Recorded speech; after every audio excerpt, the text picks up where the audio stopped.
Admiral Zaxthor's weathered tentacles trembled as he gripped the ancient podium of the Galactic Council chamber.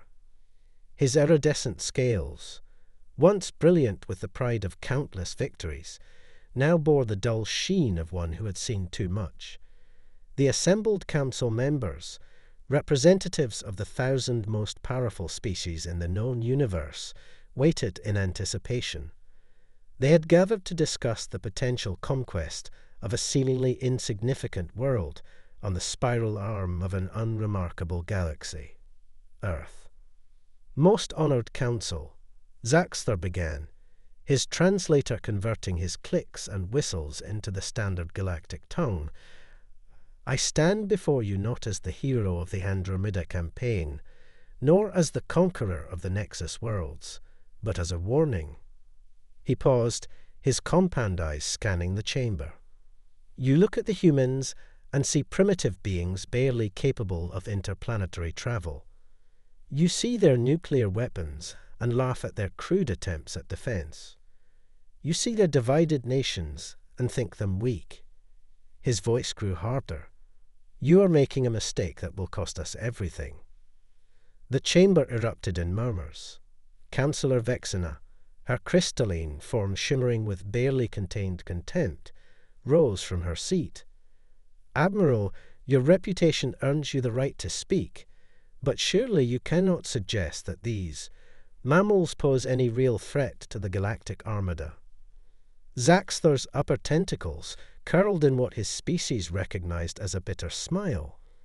Let me tell you about my first encounter with humanity, about the day I learned that technology alone does not determine the outcome of war. He activated the neuroprojector, and the chamber filled with holographic images of the Mars colony, humanity's first major expansion beyond Earth. We thought it would be a simple operation, one battlecruiser, minimal forces. After all, their colony housed only 5,000 humans. The images shifted to show the red Martian landscape. We struck at dawn, Earth time. Our initial scans showed primitive defense systems, easily overwhelmed.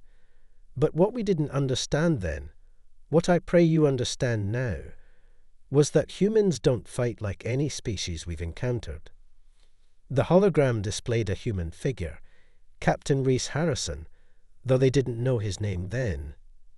He stood amid the Martian dust, a simple projectile weapon in his hands, facing down an advanced combat mech with nothing but determination in his eyes. We had expected surrender when our forces breached their main dome. Instead, Harrison and his people had converted their entire mining operation into a complex defensive network. They used their drilling equipment to create underground bunkers we couldn't scan. Their mining explosives became weapons that could penetrate our shields calibrated to stop energy weapons, not primitive chemical explosions. The Council watched as the hologram showed humans using mining lasers to blind sensor arrays, repurposed atmospheric processors to create zones of zero visibility, and maintenance robots reprogrammed into suicide drones. But it wasn't their improvised weapons that truly shocked us. Zaxthor continued, his voice growing hoarse. It was their sheer relentless determination. When we cut off their water supply, they recycled every drop of moisture from their dead. When we destroyed their power generators, they ran their systems off modified solar rovers. When we thought we had them cornered, they turned the very dust of Mars into a weapon, clogging our engines and shorting our circuits. He switched off the hologram, leaving the chamber in darkness, save for the bioluminescent markings of various council members. Harrison's people held out for 3 months. 3 months against forces that had conquered entire star systems in days. And they didn't just survive, they inflicted casualties our military had never seen in a single engagement. But surely, Councillor Vexena interrupted. They were eventually defeated. Zaxthor's upper tentacles drooped. That's what I'm trying to tell you. We didn't defeat them. They evacuated their civilians through underground tunnels we never found, rigged the entire colony to explode, and took out 2/3 of our ground forces in the process. Harrison himself led a suicide mission that destroyed my flagship. I survived only because my executive officer disobeyed my orders to pursue their escape pods. He straightened, his scales flickering with remembered pain. That was just 5,000 humans defending a single colony with improvised weapons and desperate tactics. There are billions of them on Earth, and they've had decades since Mars to prepare. They know we exist now. They know we're hostile, and they've been getting ready. The chamber fell silent as Zaxthor activated one final hologram, a recent intelligence report showing Earth's transformed military industries, their reversed engineered alien technology, and their unified planetary defense system. We thought Mars would be the beginning of a simple conquest. He concluded, his translator struggling to convey the emotion in his voice. Instead, it became a warning. Humanity doesn't just fight wars. They learn from them. They adapt.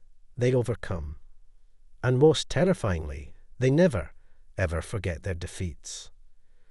He looked each council member in their equivalent of eyes. You're not voting on whether to start a war today. You're voting on whether to awaken a force that will never stop until either they or we are utterly destroyed. I've seen what happens when you corner humans.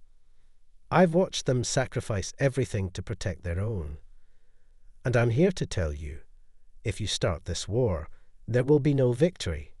There will only be survival, if we're lucky. The chamber remained silent as Zaxthor stepped down from the podium, his warnings echoing in the vast space.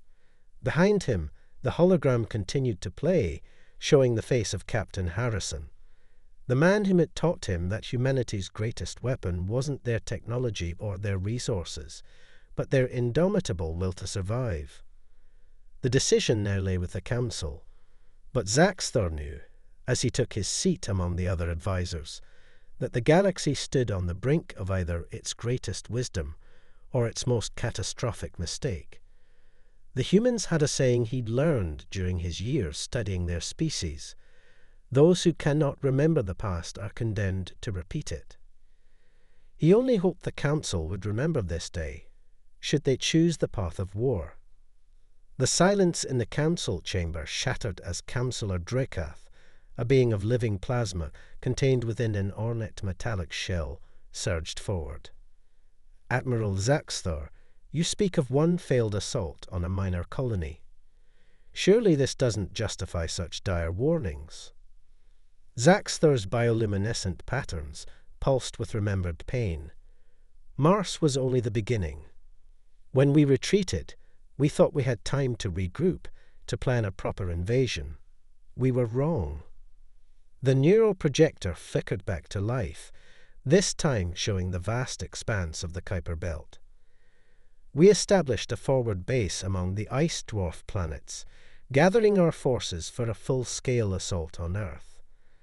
Our analysts predicted it would take humans decades to reach us there. His upper tentacles twisted in what his species recognized as a grimace. They found us in 6 months. The hologram shifted to show a field of debris floating in space. We never saw them coming. They had modified their primitive fusion drives to run cold, painted their ships with light-absorbing materials that made them nearly invisible against the void. The first we knew of their presence was when our outer sensor arrays went dark. In the projection, tiny ships appeared, barely larger than escape pods, darting between the larger alien vessels. They called it the Ghost Fleet. Ships too small for our targeting systems to lock onto effectively, piloted by crews who had trained in the asteroid belts of their solar system. They didn't try to defeat us in open combat. They didn't have to. The Council watched as human vessels executed maneuvers that seemed to defy physics, using the gravity wells of nearby planetoids to slingshot themselves at impossible angles. They witnessed small crews boarding larger alien ships through maintenance hatches, bypassing shields designed to repel external attacks. Commander Victoria Stone led the assault. Zaxter continued, bringing up an image of a human female with close-cropped grey hair and eyes that seemed to pierce through time itself. She had been a deep-sea salvage operator before the war. She understood better than anyone how to work in hostile environments with minimal resources. The hologram showed Stone's forces deploying what looked like primitive mining charges along the hulls of alien vessels. They used our own technology against us, those devices. Manufactured from salvaged parts of our Mars expedition, they had studied our shield frequencies, our hull compositions. Every defeat we handed them became a lesson they turned against us. Councillor Vexena's crystalline form vibrated with skepticism. Surely our numerical superiority. Numbers meant nothing, Zaxter cut in. They never engaged us in traditional combat. They struck at supply lines, communication relays, sensor networks. They would disappear into the vast darkness of space, only to emerge where we least expected them. Do you know what they called it? Death by 1,000 cuts. The projection showed the systematic dismantling of the invasion fleet. Supply ships disappeared without a trace. Communication networks collapsed. Alien commanders, unable to coordinate their forces, fell into chaos. But it was what they did with the captured technology that truly demonstrated their potential. Zaxter said, his voice growing quieter. Within months, they had reverse-engineered our quantum communications system. They didn't just learn to intercept our transmissions, they learned to falsify them. The hologram displayed scenes of alien ships firing on each other, deceived by phantom signals and false orders. They turned our own fleet against itself. We never knew if the commands we received were genuine or human deceptions. Paranoia spread through our ranks like a virus. Zaxter paused, letting the images speak for themselves. The final blow came when Stone's forces captured one of our antimatter storage facilities. We had assumed they wouldn't dare attack such a volatile target. We were wrong again. They didn't just capture it. They used our own containment technology to weaponize the antimatter. The projection showed the devastating chain reaction that followed. A series of precisely calculated explosions that created a cascade of destruction through the heart of the alien armada. When it was over, we had lost 60% of our invasion force without ever engaging in a single large-scale battle. The humans had turned our own caution, our own protocols, our own technology against us. They didn't fight the way we expected them to fight. They didn't play by any rules we understood. The Admiral's tentacles moved in complex patterns of distress as he continued. But do you know what was most terrifying? This wasn't their main force. While Stone's ghost fleet was decimating our invasion force, Earth itself was mobilizing. They were upgrading their defenses, adapting our captured technology, preparing for a protracted war. He brought up one final image, a classified intelligence report showing Earth's rapidly expanding military capabilities. In the time it took us to rebuild our fleet, they had already established hidden bases throughout their solar system. They had developed hybrid weapons that combined their primitive but effective kinetic ammunition with our advanced energy systems.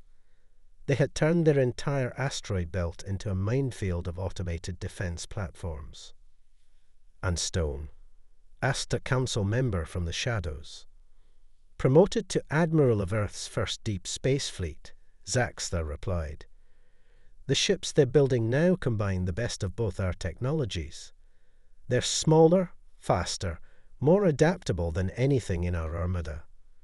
And every single one of them is crewed by soldiers who have studied our every weakness, our every mistake. The chamber fell into a heavy silence as the implications sank in. Zaxter let his tentacles fall still, before delivering his final warning. The humans have a saying, "Necessity is the mother of invention." We taught them the necessity of advancing beyond their limitations. We showed them what they were truly capable of. And now, he gestured to the projection of Earth's growing military might. Now they're ready to teach us what they've learned. The council chamber erupted in urgent discussions as the implications of Zaxxor's testimony became clear. The humans hadn't just survived their first contact with a superior force, they had evolved because of it. And they were still evolving, still adapting, still preparing for the war they now knew was possible. The question was no longer whether humanity could be easily conquered. The question was whether the galaxy was ready for what humanity might become in the crucible of all-out war. Admiral Zaxxor's compound eyes reflected the holographic display of Proxima Centauri, humanity's first interstellar colony. The gathered council members leaned forward, their varied anatomies tensing with anticipation. "You think you understand human ingenuity now," Zaxxor began, his translator struggling to convey the complex emotions in his voice. But Proxima Centauri, that was where we learned the true cost of underestimating them. The hologram shifted to show a massive space station orbiting the red dwarf star. We thought we had learned from our previous encounters. We assembled the largest fleet in the Empire's history, 15,000 ships, advanced weaponry, overwhelming force. Our intelligence suggested the human presence was minimal, their defenses primitive. A new figure appeared in the projection. Admiral James Blackwood, his dark skin bearing the scars of previous battles, his eyes carrying the weight of command. What we didn't know was that Blackwood had been preparing for us. The humans hadn't just been studying our technology, they had been reimagining it. The display showed what appeared to be normal asteroid clusters surrounding the colony. These weren't natural formations. The humans had hollowed out dozens of asteroids, turning them into hidden shipyards and weapons platforms. They had developed a new form of gravitational manipulation that let them move these bases at will, creating an ever-shifting defensive network. "But surely," interrupted Councillor Mira, her energy form flickering with skepticism, "our sensors would have detected such activity." Zaxxor's tentacles writhed in remembered frustration. They found a way to use the star's radiation to mask their energy signatures. Every time we thought we had located their forces, we were shooting at shadows while their real weapons moved into position. The hologram displayed the opening moments of the battle, the mighty alien fleet advancing with confidence, their energy weapons charging. We thought we had them surrounded. In reality, they had been drawing us into a trap 3 years in the making. The council watched in stunned silence as the seemingly innocent asteroids suddenly began to move, their surfaces splitting open to reveal hybrid weapons platforms. They had combined their primitive nuclear weapons with our quantum field technology. The resulting detonations didn't just destroy our ships. They created temporary rifts in space-time itself. The projection showed alien vessels being torn apart by forces that defied conventional physics. Blackwood called it Operation Pandora. They didn't just want to defeat us. They wanted to show us that humans could turn even the fundamental laws of the universe against their enemies. But the weapons were only part of their strategy. Zaxxor continued, his voice growing hoarse. They had developed a new form of combat we'd never encountered. They called them quantum commandos, soldiers equipped with reverse-engineered teleportation technology. The hologram showed human troops appearing inside alien vessels, their modified environment suits incorporating both human and alien tech. They had found a way to bypass our shields completely. Their soldiers would materialize in our engine rooms, our command centers, even our life support systems. They struck with surgical precision, disappearing before we could respond. The most devastating revelation came when we discovered what they had done to our own communication networks. The projection displayed complex patterns of quantum entanglement. They hadn't just broken our encryption. They had created a virus that spread through our quantum-linked systems. Every ship that received orders also received the infection. Within hours, our entire command and control structure was compromised. Councillor Vexena's crystalline form trembled. How many ships did we lose? 12,000. Zaxthar replied quietly. But it wasn't just the military defeat that changed everything. It was what Blackwood did next. The hologram showed the aftermath of the battle, human ships rescuing alien survivors, providing medical care to their wounded enemies. They showed us mercy when they had every reason not to. Blackwood himself transmitted a message to our surviving commanders. He said, "We don't want your territory. We don't want your resources. We want you to understand that humanity will defend itself with everything we have, but we're also capable of compassion." The Admiral's tentacles moved in patterns of deep emotion. That day we learned that humans are not just resourceful in war, they're equally innovative in peace. They had developed ways to stabilize our wounded, adapting their medical technology to work with our alien physiologies. They had studied not just how to fight us, but how to save us. The projection shifted to show the weeks following the battle. Human scientists working alongside alien engineers, sharing knowledge, building bridges. Blackwood turned what could have been a devastating defeat into an opportunity for cooperation. He showed us that humanity's greatest strength isn't their ability to wage war, it's their capacity to imagine different futures. Some among our leadership called for immediate retaliation, Zaxthar continued. But those of us who had witnessed Proxima Centauri understood something profound had changed. The humans had proven they could defeat us militarily, yes, but they had also shown us a path forward that didn't end in mutual destruction. The hologram displayed the first diplomatic meetings between human and alien representatives. They offered to share their innovations, not just their weapons, but their medical advances, their environmental technologies, their unique approaches to problem solving. They showed us that they could be either our most formidable enemies or our most valuable allies.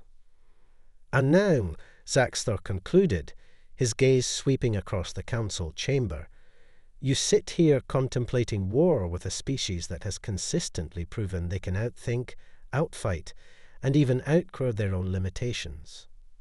But remember this, at Proxima Centauri, they also proved they can forgive. The chamber fell silent as the implications settled over the assembled council members. The humans had demonstrated not just their martial prowess, but their potential for transformation, both of themselves and their adversaries. The decision they faced was no longer simply about military conquest. It was about choosing between a future of endless conflict with an endlessly adaptive opponent, or embracing the possibility of a partnership that could reshape the galaxy itself.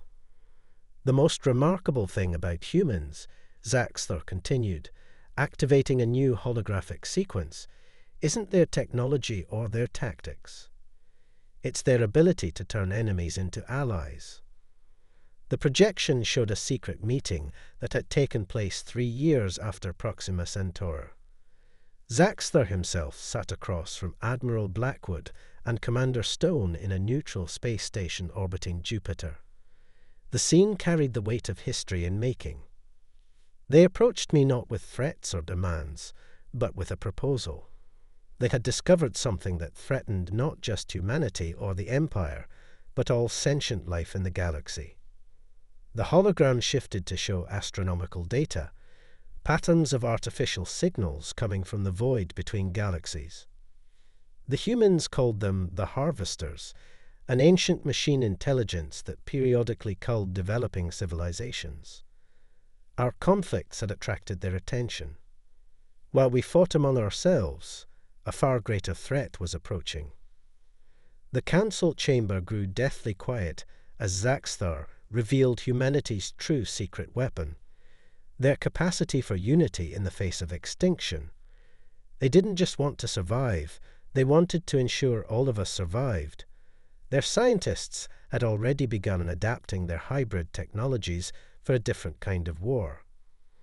The projection displayed vast defensive networks being constructed throughout human and Empire space, a collaboration that would have seemed impossible years earlier. They taught us that true strength lies not in conquest, but in cooperation. Their greatest warriors became our teachers, their innovators shared their methods, and together we prepared for a threat greater than our past conflicts. Zaxthar's final hologram showed the present day, a galaxy transformed by human influence. Joint human-alien research facilities orbited countless worlds. Hybrid ships crewed by multiple species patrolled the stars. The very council chamber they sat in had been redesigned with human insights into collaborative governance. So now you understand why I stand before you in opposition to this war. Zaxthar's voice carried the weight of his experiences. The humans never wanted to fight us. They never wanted to prove their superiority. They simply refused to be extinguished, and in doing so, they taught us how to survive what's coming. He gestured to the latest intelligence reports, massive artificial constructs approaching the galaxy's edge. The real war hasn't even begun. The humans knew this. Everything they did, their desperate defense of Mars, their guerrilla tactics in the Kuiper Belt, their technological leaps at Proxima Centauri, it was all preparation for this moment. Rising to his full height, Zaxthar made his final plea. If we attack Earth now, we do more than start a war we cannot win. We destroy our best hope for survival against the true enemy. The humans have a saying, united we stand, divided we fall. They understand something we've forgotten in our millennia of empire building. The greatest victories aren't won by conquering others, but by learning to stand together. The chamber erupted in discussion, but Zaxthar could see in the faces of the council members that his message had landed. The vote, when it came, was unanimous, not just to abandon the war plans, but to propose a formal alliance with humanity. As Zaxthar left the chamber, he reflected on how far they'd all come. The humans had taught them that true power wasn't about technological superiority or military might. It was about the ability to adapt, to learn, to grow beyond ancient hatreds, and find strength in diversity. The warning he'd come to deliver had become something more, a blueprint for survival, a path to a future none of them could have imagined alone. As his ship prepared to return to the Joint Defense Command, where he now served alongside his former enemies, Zaxthar allowed himself to feel something he hadn't experienced in all his years of warfare: hope. For in learning why they couldn't defeat humanity, they had discovered how to save themselves. And in the darkness between the stars, as ancient machines approached with extinction on their minds, that lesson would prove to be the greatest weapon of all.